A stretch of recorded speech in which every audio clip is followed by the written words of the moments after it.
So, good evening, ladies and gents, and welcome to another live Unleash news show. Delighted to be joined by Trudy Carmody and Hannah Cahill. Hi, John. Hiya, Hannah. Hiya, Trudy. And delighted to be joined by two wonderful ladies. Now, Emer, over to you first, Emer. The theme tonight is spring. Spring has sprung, but you've sprung before anyone else in Portlaoise.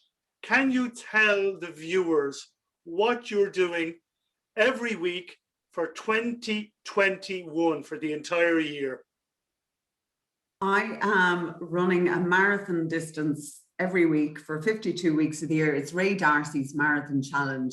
So it's a marathon a week for 52 weeks in aid of the Laura Lynn Foundation, which is a charity which provides hospice and palliative care to children with life-limiting conditions. So started the 1st of January. I'm on target. I've done marathon 8. I'm into week 9 of marathons. So while my body is broke, my spirit is still intact. It's incredible. And as I was saying to you, Emer, off camera before we came on, I had this vision of you running a marathon from start to finish, 1 marathon per week. But what you're doing is still incredibly impressive. And how, Emer, were you roped in? All the viewers want to know. Yeah, do you know, it was one of those things, one of those things, especially in lockdown, you just you're looking for stuff to do. I suppose there's a few elements of it. I have a nephew who has significant disabilities and he goes to Colby school. So thankfully we haven't needed Laura Lynn for him, but that comfort is there for my sister and her family had that been a need. So, and I've worked in disability services all my life. And it was one of those things, it was kind of in December, friends of mine in Dublin were putting it up on Facebook that they were going to do it. One of them was going to walk it, one of them was going to run it. And I kind of thought that I was kind of running anyway, and I had ramped it up a bit through COVID. So I went, why not? It'll give me a challenge for the year. And I did say, I thought it was more or less doing it. Turns out it was a bit less because it's quite difficult. But so yeah, it was just, I signed up and in fairness, people have been amazing. I've raised 935 already, and that's just in 2 months. And most of those people donated, I would say, in the first couple of weeks. So it just shows the trust people have in you to do it. Yes.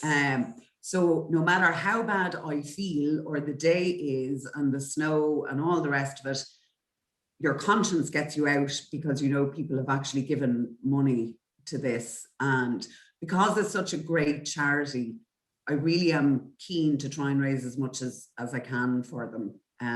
Like many charities, and I've worked in the charity sector all my career, we all face the challenge of providing services with limited resources, but Laura Lynn only get about 30% of their funding from the HSE. So they have to raise the rest of it themselves. So I think it's about 5 million they have to raise this year. So happy to help in my misery of running. Well, we'll have the link up. Thanks to the magic of post-production. The link will be there at the start and at this section, and then at the end as well. And we'll get the message out there. But my maths now is not good. In old money, in miles, how many miles a day do you have to run? The way I break it up, because it suits me, is I do just over 5 miles 5 times a week. And I might break it up and do a longer one of the days and maybe a shorter one. But on average, it's just over 5 miles 5 days a week. And that covers my 26.2 miles. So I generally make over it, minimally, but a little bit. So yeah, so I kind of try and make it, I do 2 days on, 1 day off, and just try and spread it out. And I might do one long run if I'm feeling really energetic and do a 10, 14K or whatever. And that means I can rest a little bit more. And I know the body is aching, but your mood, do you feel elated? Like a lot of runners will say, oh, they have this feeling of elation after they go for a run. For me, I just don't understand the running bit, but for you? You know what, if I'm being perfectly honest, and I get the elation bit, you always feel great when you finish. I don't like running. I never have done. I still don't. I do it to try and keep the weight down, and that's why I started running a couple of years ago. So if somebody said you'd never have to run again and stay the same weight, I would never run again, aside from this year. So I don't enjoy it, but you know what? In these times, it's actually great headspace. And unlike a lot of people who might run and go through their thoughts, my mind completely empties when I run because I'm just concentrating on the steps. So I just step by step by step and completely empty the mind. So I enjoy it when it's done. I don't enjoy the process. I don't enjoy starting it, but I do love it when it's done. So that is what keeps you going. That is what keeps you going. Great. And are you keeping a video diary? Or do you want, at the end of the year, do you want to forget what you've done? Well, do you know what? Nobody wants to see me sweating and red at the end of a run. So no, I haven't been keeping a video diary. But the miles that you do are logged onto the I Donate page. So I have it linked to the Map My Run app. So when I do a run, stroke jog, stroke walk with a bounce, it links up and it adds to the page. So it tells me when I've done the next marathon. So it all syncs up. So it's quite easy that way. That's really good. That's really good. And I mean, I just take my hat off to you. It's just wonderful. Well done. Well done. And of course, people are doing this or similar things, and they're raising a lot of money for a lot of great causes. Yeah, and the target for Laura Lynn and the Ray Darcy challenge, he started it on his radio show because he runs a lot, was to get, I think, 1,000 people to sign up, and everybody had a target of €500. So if they got that and everybody raised the €500, they would get to the 500,000 in the year. But as far as I'm aware at this stage, and it's only 2 months in, they're above the 250,000 at this stage. And I think they have a lot more than 1,000 people signed up. In fact, if anybody is interested, I believe the closing date for signing up is the 28th of February. So there's still a day or two if anybody does want to sign up, and you can either do it within the year or spread it out to the 28th of February next year. But so there's still an opportunity. So look, here's hoping for the charity. They raise way more than the 500,000. Yeah, here's hoping. I expect they will. And if you were anything to go by, Emer, they'll smash through that barrier very early this year. Absolutely. Hopefully, wonderful. Hopefully. Wonderful, wonderful. Now, beside Emer, we have Catherine Casey, our other guest this evening. Catherine is the Laois Heritage Officer in the county. Catherine, are you doing something similar, or have you ever attempted to do something so strenuous to raise money ever?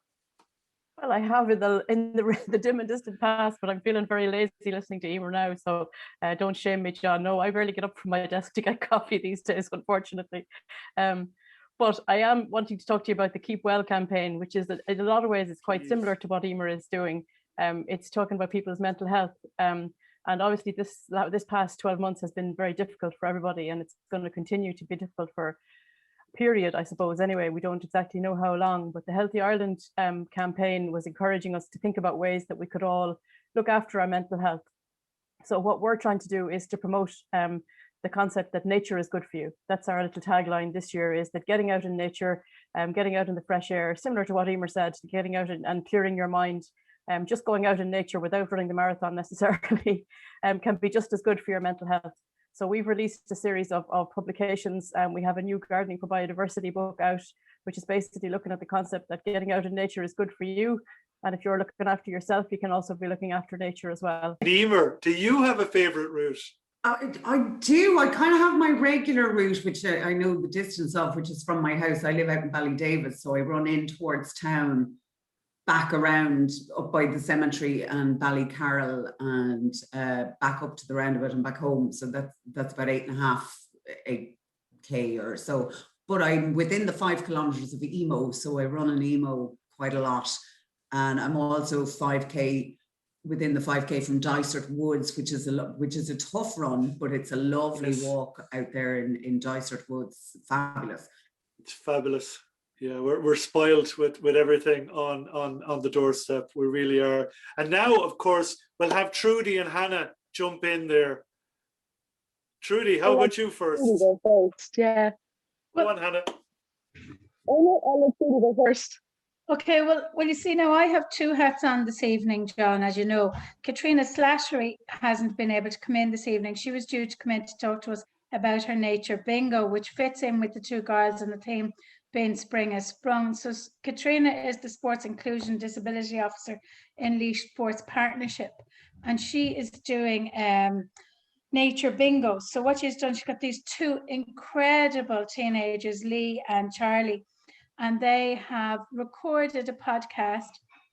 They're going around Tucker Woods, and they're chatting to each other about the things they're finding on their walk. And they have come up with a printable sheet that a parent can print out or put on their phone or tablet or whatever. And the children have to find all the different things around the woods. They're talking about animals, flora, fauna, animals, nature, ruin in the woods, anything they can find. And when the children or the families find the stuff, you tick it on your sheet and you send them in to Katrina. Now she's kind of aiming that at people with disabilities, and it's to increase inclusion and awareness of people with disabilities and the stigmas, and to break down barriers in society around people with disability, while at the same time getting out and getting exercise in a nature-based environment. So that can have a huge impact on your mental health as well as your physical health. So it's important to get them out. And I know John will put up the email to get Katrina, and she will email people out the podcast and the sheet that you can tick. But it can be done. The guys did it in Tuckerwood, but it could be done anywhere. And the things that they have people looking for, and children of all ages, I'd say early young children up to early teenagers. She just really wants to get them out and get them out in nature, noticing bits of things, finding bits of things, getting them to maybe learn a little bit more. I know the guys are throwing a little bit of Gaeilge because Charlie is studying Irish in Maynooth. And do you know how I've heard the podcast, and it is pure fun. It really, really is pure fun. And I can't wait to hear more from the two guys, but it would be brilliant to get everybody out, and then tying that in and getting everybody out in nature. It's so important. It really, really is. Absolutely. So I wanted to say all that for Katrina to make sure to get it out there. To talk to the two girls. I'm so jealous of Emer. I really am. I'd like to ask, can you take a couple of weeks off in the year at any stage? Because you break it down. Firstly, Laura Lynn, amazing, absolutely amazing. You couldn't pick a better, more deserving charity in this country than Laura Lynn. And the money that's been raised, like, wow. I mean, to be halfway there 2 months in, he aimed for 1,000 people, and to have more than that now. So, I'm sitting here, and like Catherine, my children actually bring the cup of tea while I'm on Zoom, so I don't even get out of the chair for the cup of tea anymore. But the way you break it down, I feel I could do that. But you could, and you could walk it. Yeah, well, I wasn't thinking of running now, I'll be fair. Yeah.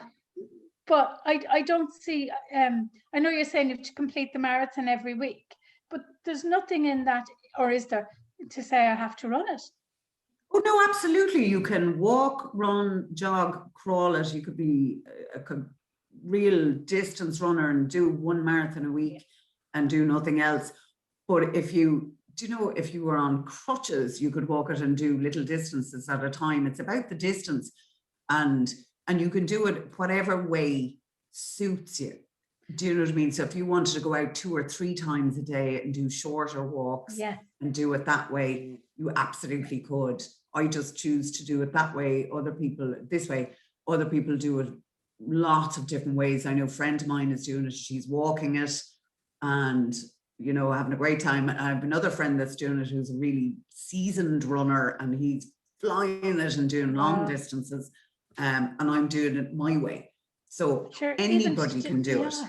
Even and I see people out walking the whole time, you know, and you go, you could actually be doing it because you're out walking every day. You know, it's to get everybody out there to be aware of it, and even to do what Katrina is saying, this nature bingo, couldn't you include that and get the family doing it? And it's about raising awareness of Laura Lane and the fact that you could do this and raise money for them while increasing your mental health, or increasing the positive mental health, and getting out of the house, and then getting people talking across the boundaries as well. Like it's a huge knock-on effect from what you're doing. So congratulations, and I think it's fantastic. Well done. I know you're only 9 weeks in. You're extremely positive, I have to say. Do you notice the fitness getting better? Well, it is, but you know what's happened is I keep thinking that I'm running so much now that I can just eat what I want. So I'm like on a freaking, seriously, if I was to track all the distances to the fridge, I'd probably have an extra marathon a week, because I just keep thinking I can eat now because I'm running, which is not the case. You can't outrun a bad diet. But yeah, no, the fitness is definitely, it has increased. I had, as I said, I had ramped it up a bit over COVID anyway. But I started, and just if people are thinking of it, when I started jogging rather than running, really, I started from no base, having done lots of stuff years ago. But I started from nothing. I did the couch to 5K, and that's how I started running. And, you know, and I can comfortably do 10 to 14K now jogging. So if I can do it, and I was 4 stone heavier than I am now, so anybody can do it. Yeah. Well done. Well done. And this is the time now to call on Hannah to tell us about her favorite route in Rathdowney. Like, do you get out much, Hannah? My favorite route is from the bed to the couch to the fridge and back at this point. No, I love walking out Grantstown Woods. By around Grantstown Lake. It's lovely, especially this time of year. But I don't do it too much these days. I've just been in lectures, slaving over a computer most of the day. But I wanted to ask you, Emer, doing this, is there anything you feel that you've learned about yourself?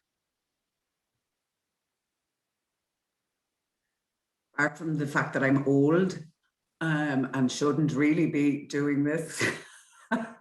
Not at all.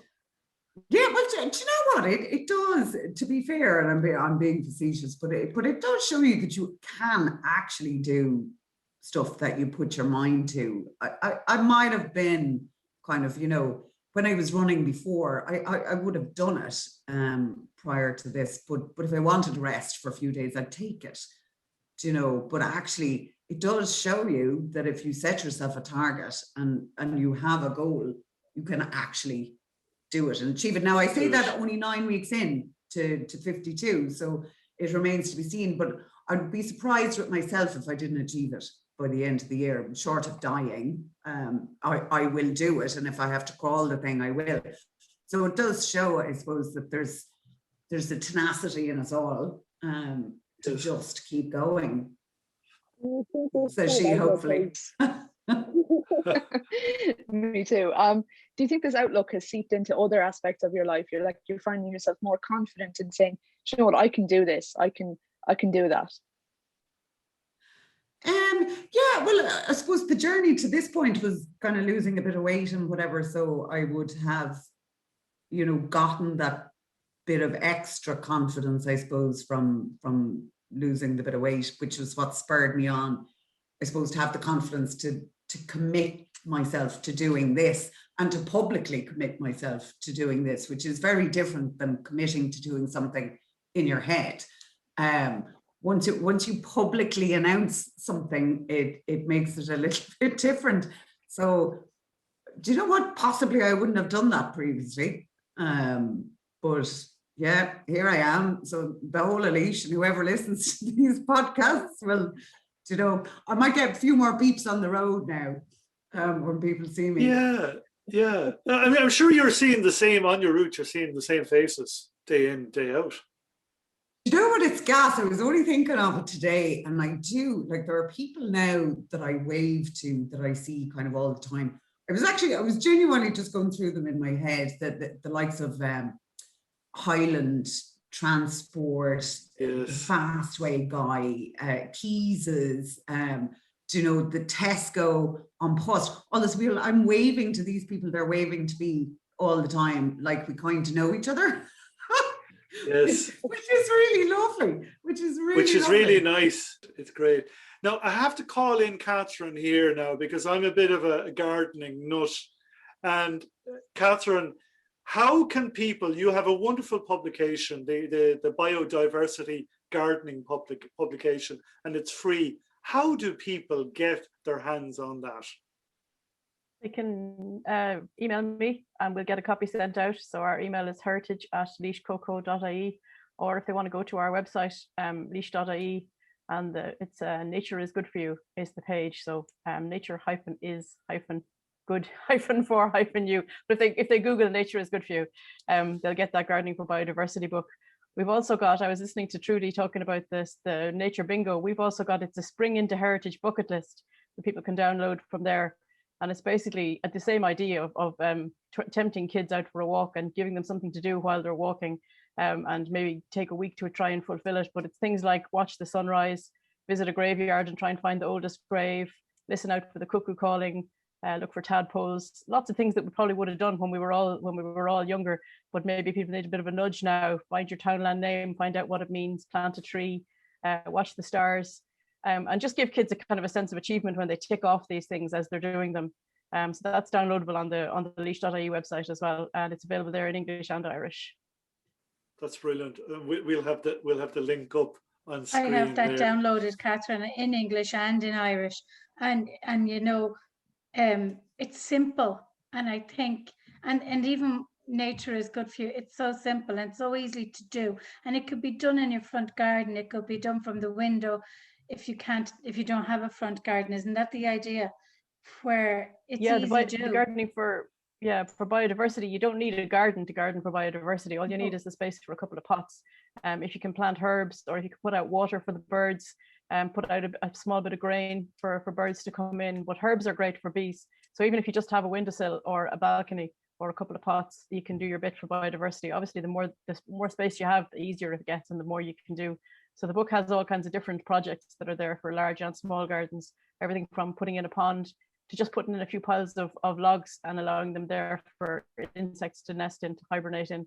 All of it is good for biodiversity. Every little thing you can do helps. And you know, great fun for kids, because what child doesn't love getting out and playing in the muck? Absolutely. And kids love to see things grow as well. It's as simple as, say, planting sunflower seeds, because they're really rewarding because they grow really quickly. So putting sunflower seeds in a pot and watching them, taking care of them, learning that you can grow something yourself is a great life skill. It really is. And then the added benefit then it's good for wildlife as well as good for us. So win all round. It's a sense of achievement. It's good for nature. It's good for, call them the animals, being the insects and the bees and the birds and the butterflies. But it's also, on a very selfish level, it's very good for us. It's very good for the kids. And, you know, to have a happy child out in the outside, get a night's sleep. And by the way, that's helping with, and all the animals, and look what you're doing. And actually, last year I noticed the increase in butterflies in particular, because obviously people in my area anyway are planting more things that attract butterflies. And the red admirals that we had when we were children are now back out. Yeah, I think a lot of grass wasn't cut last year as well, especially in public areas. At the beginning of COVID, there was a lot of grass left long, and there was a great story from Portlaoise. The Irish Wildlife Trust found a really rare orchid in one of the housing estates in Portlaoise, simply because the grass hadn't been cut. It just goes to show people you don't need to go about planting an expensive flower meadow. Sometimes you just need to let the grass come up and enjoy what happens right in front of you. Well, you know, somebody said that to me. You can buy these boxes and tubs of wildflowers that you grow in the garden, but you know, they're wildflowers in whoever got those seeds as gardens. They're not wildflowers in my garden, and they're probably not appropriate. And I'm making a massive general statement. They're probably not appropriate to where I live. And if I just left things be, I would have my own plants that would be appropriate to growing in the type of soil that I have, the climate that I have, and would feed the insects, etc., that are attracted to my climate and live here. You're absolutely right. I mean, a lot of the time, those seed mixes, while they look lovely, and there's no doubt about that, they can give us a real boost because they look lovely. But yeah, they're imported, and they aren't necessarily what the insects that live in this country are adapted to. So they're not necessarily useful for the insects that we have here. Often, what we might call the scragglety rags, the dandelions, the daisies, the stuff that comes up when you let the grass grow long is actually better for our biodiversity. And sometimes the best thing to do is to do nothing. Just leave it grow. At the end of the summer, cut it and take it away. And gradually you'll see less grass and more flowers coming in from what's actually still there in the seed bed if you just give it a chance. So you're totally right. Do nothing. Don't mow, let it grow. That's the other tagline. Just sit back. If there's dandelions in your lawn, don't worry about it. Tell people you're looking after the wildlife. There's no weeds. Brilliant. I love don't mow, let it grow. Yeah. That's brilliant. Absolutely. But of course, the estate, I have to fly the flag for Kilminchy, Catherine. The estate was Kilminchy. Sorry, I should have said Kilminchy have done an amazing job over the last number of years. They've really taken on the management for wildlife. They've reduced their pesticide use, and they've brought in this foam treatment to look after any bits of weeds that are there. They've planted hundreds and hundreds of trees. They've managed hay meadow themselves, going out, cutting it and gathering it up, and that's backbreaking work. So in fairness, Brian Gaynor and Edel Graham, they've done amazing work in Kilminchy, and fair play to all the residents there. Yeah, they have. Yeah, well done to them. I mean, the estate is looking really, really well. It's marvelous. And Hannah, have you greened fingers, or has anyone in the family greened fingers down in Rathdowney? My grandparents do. I mean, I haven't seen them in ages, but usually when I'd be staying with them or seeing them, like I stayed with my granny when I was in college, and often I'd get home from a lecture and she'd be there with daffodil or something, saying, "Really, give me a hand planting these." But that'd be pretty much the extent of my gardening experience. Yeah, it's as gardening is a drug. I mean, my mum, and she's still a wonderful gardener. People come from all around Munster to her garden, and of course, it's very recently that obviously the seed was dormant in me for a long time, and now once I'm gardening, I'm happy, or I'm out on the bike, I'm happy. I'm easily pleased. But I mean, again, hopefully with this the pandemic, hopefully we'll see a whole new generation of gardeners coming through. It would be wonderful, wouldn't it? Fabulous. There's a story in my house, John. I would have been, I taught 3, and I was say 3, and my younger sister 2 or 4 and 3. And my nanny grew up in Golden Bridge, so they learned an awful lot about being self-fulfilling and learning how to survive, basically. And she grew as much as she could possibly do. So there is a photo to prove this. And my nanny wasn't a small lady, and she was planting her potatoes in the back garden, and it was a huge back garden, to say we were in Dublin. And she had an apron that would have a pocket the full width of it, so the seed potatoes would be in this big long pocket. And she had her dibber in her hand, and she bent double over, bum in the air, head down, and she would make the hole, put in the potato, cover up. And myself and my younger sister, apparently, allegedly, because I don't remember, were behind her helping. So as she was putting them in the ground, she'd shuffle on, put the next one in, we'd shuffle up, take the potato out, throw it over our shoulder, and move on. My mother copped this, a few potatoes in, and while Nanny was planting, we were taking up, she was coming behind us, shoving the potatoes back into the garden. I don't know if they ever grew, but we were murdered. Well, we weren't really, but yeah, so that's, my gardening goes back 2-3 years. We grow everything out here that we can eat. I don't like to waste. Now I say we can eat, that's what the animals can eat as well. So I do have a patch, where a huge patch where we've left not mowed, and we very rarely cut the grass. But we grow everything we can eat. So I have apple trees, pear trees, plum trees, cherry trees, and all berries. You know, there's no work in them. Plant the tree, get the apples, learn how to cook. I have never tasted a cherry off my cherry tray, because the birds get them first. Anything red, birds will go for first. So when we plant our red currants, black currants, and white currants, which are fabulous, the red ones go first. And bird sits there, I am convinced, with a little smile on his face. And I haven't tasted the red currants yet, or the cherries. And Emer, out in Ballydavis, do you grow anything? Shame to say, given my current company, no.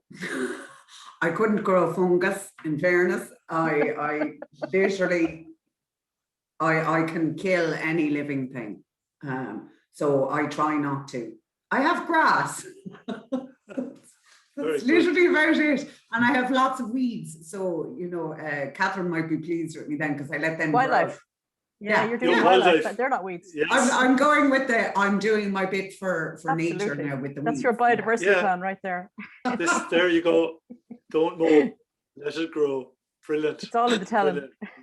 Well, weeds are only a plant that you don't want in your garden. They're a flower They to someone else. They grow so high, though. They grow so high. Absolutely. Dear, oh dear. But I mean, we've had with the garden, we've the walking, we've doing stuff for charities. What else? The nature bingo. Anything else, ladies? Well, I have you here that we should consider doing. Catherine, something that people can do if they're feeling very ambitious is this is the time of year to start thinking about nesting birds. And one of the other things that we've brought out with this Keep Well campaign is a series of guides to how to make your own nest boxes. Gathered up some bits of wood, and Birdwatch Ireland came in and wrote these guides with us, and they're on the website as well. So you can, it's basically to use one long piece of wood, cut it up, and make a nest box that's suitable for your blue tits or your sparrows or your robins in your garden. If you're feeling a bit more ambitious, there's a nest box there for a barn owl that you can put up, and there's also roost boxes for bats.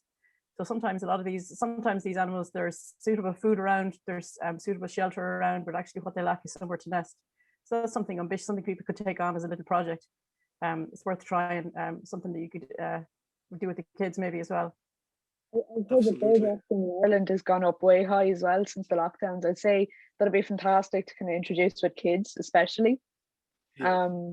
I know when I was in primary school, we had a very good teacher in this class, Mrs. Galbraith, and she taught us the different types of birds, and she was always bringing us out into the school garden to plant stuff and grow stuff. So I think, you know, the kids aren't in primary school anymore and all of that, but I think if you have a garden in a spot where you could try to do something like that, you should absolutely do it. It's great when you've got an inspirational teacher or somebody that's there to bring people out, but actually, you know, to learn the 6 or 10 or 12 commonest birds in our garden is not that hard if you've got the right book. There's books available. Birdwatch Ireland would have them on their website, birdwatchireland.ie. And just to give you the commonest garden birds in Ireland, to learn their song and to learn what they look like, it's a real sense of achievement for kids, and it can give them a lifelong passion for wildlife. It's a really good thing to do. Yeah, absolutely. And it's amazing the birds, the Shire birds, they're coming into the back gardens now. And I've had song thrushes in and bullfinches in. There's blackbirds as well, and they were very, very shy until the pandemic kicked in, and they're coming closer and closer and closer to the back door all the time. Probably a sign of how well you're doing with your garden, John. They're getting great shelter and getting great food in your garden. I think that is probably true. You know, the more you do in the garden, the more birds you'll get. Yeah, absolutely, and they love the worms as well. I don't seem to see any thrushes. You're after mentioning thrushes. We have a lot of birds. we've wagtails, and there's a cheeky robin in our house, and he literally comes up, he starts knocking on the window. If I'm late in the morning, he'll knock on the window for his few bits of seeds and things like that. So seeds goes out and a bit of porridge goes out. He likes a bit of porridge. But I'm not saying thrushes. What am I not doing? I don't think there's anything that you're not doing. Thrushes would be a little bit more shy anyway. If you go out early in the morning, the chances are you'll hear them singing. I'm out early with the dog these days in the mornings, and I'll hear a song thrush every morning. It's one of the loudest and one of the earliest birds to start singing at the dawn chorus. So I have a feeling that where you are, Trudy, they're probably there. They're just not being as brazen as some of the other birds are. But if you wanted to attract them, a bit of fruit put down, cut in half, and stuck onto branches, or even put down on the ground where there's shelter, where they can tip around and eat a bit of fruit, will definitely attract them in. Or maybe it's just, maybe I'm just not getting up early enough. I was going to say, Trudy. And Emer, while we're talking all things birds and wildlife, do you have you spotted any wildlife out on the road every day? Yeah, well, actually, even out where I am, the very odd time, I don't know the actual bird, and is it a hawk or a falcon, or those ones that are around? One actually sat on my deck. Wow. There. No, it was last year. Just stayed there. One of these. Is it the falcons? The falcons that are around. There's some red kites around. I know Ricky was Ricky working with red kites. I know they were reintroduced into Wicklow, I remember. And I thought Ricky had something to do with that in Abbey Leaks in the Bog as well.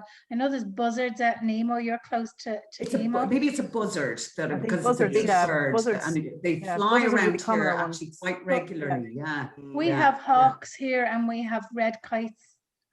And they're amazing, and they come in quite low, like you're saying. I've never seen it that close, I have to say. That's phenomenal. What was it?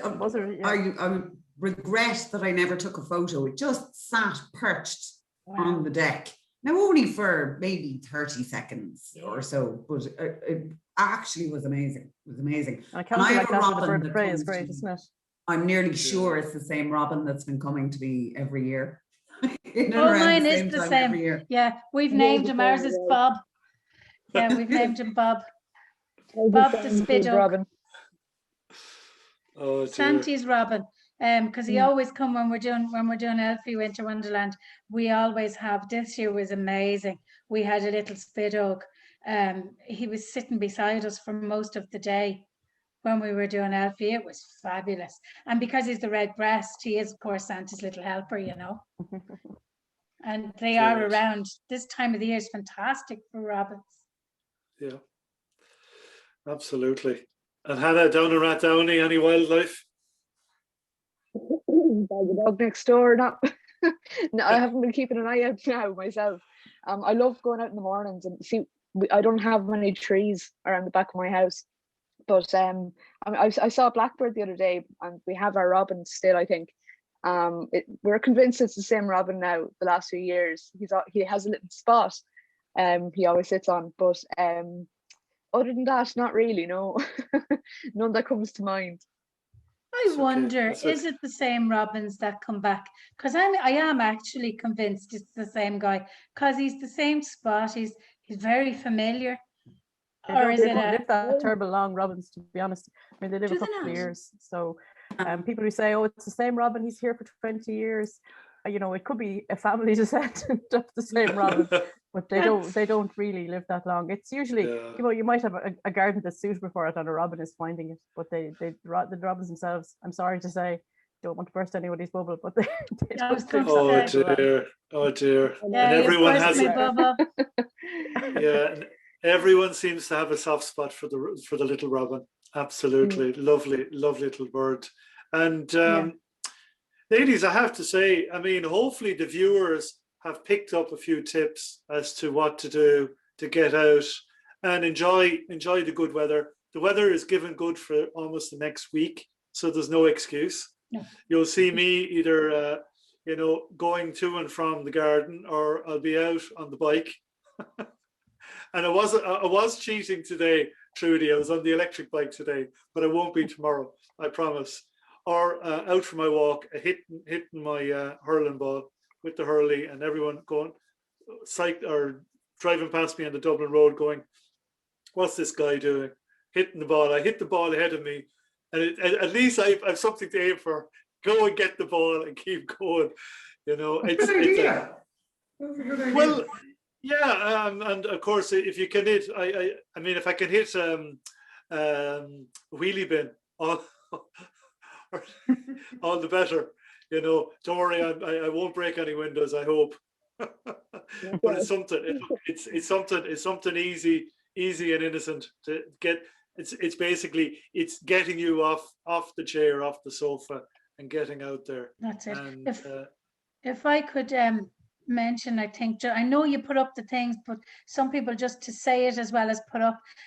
Katrina has given me the email, so it's c/@leashsports.ie she'll email you out the podcast and she'll email you out the chicken sheet. I think Catherine said Laois Heritage Forum on Facebook, and search Nature is Good for You.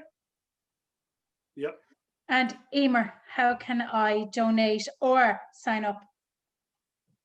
You can sign up to Raise Marathon Challenge, which you'll find on Facebook, and my donation page is www.idonate.ie/Emer McCarthy 241. Okay, and John is putting that up as well. Yeah, through the wonders of post-production, they'll all be up on the screen. Brilliant. No, it's just, sometimes it can be easier when we say it out loud for people, because it's such an important charity in the Laurel Lynn, and to support Emer now that we met her and we know she's not even enjoying it.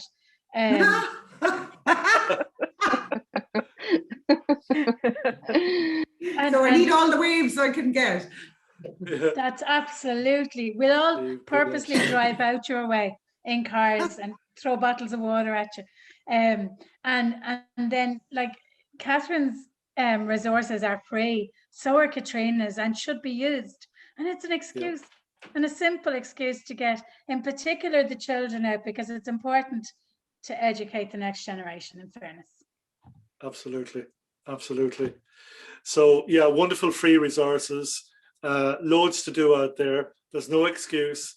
The sun is shining for the next week. Hopefully we'll have a great spring and a great summer. So people, get out there. You'll do yourself a lot of good by enjoying the nature and enjoying the countryside around us and enjoying all the wildlife. And thanks to our wonderful guests, Emer McCarthy and Catherine Casey. You've been a joy to listen to this evening. And to my wonderful co-host, Trudy Carmody, and to Hannah Cahill, thanks for helping out this evening again. And to our wonderful viewers, oh, you're very welcome. And to our wonderful viewers, our newest show every Saturday evening, 9 o'clock, across website, Facebook page, and our YouTube channel, and our sports show every Wednesday night, 9 o'clock, on the same places. And please subscribe to our YouTube channel. Thank you very much, and good night, and stay safe.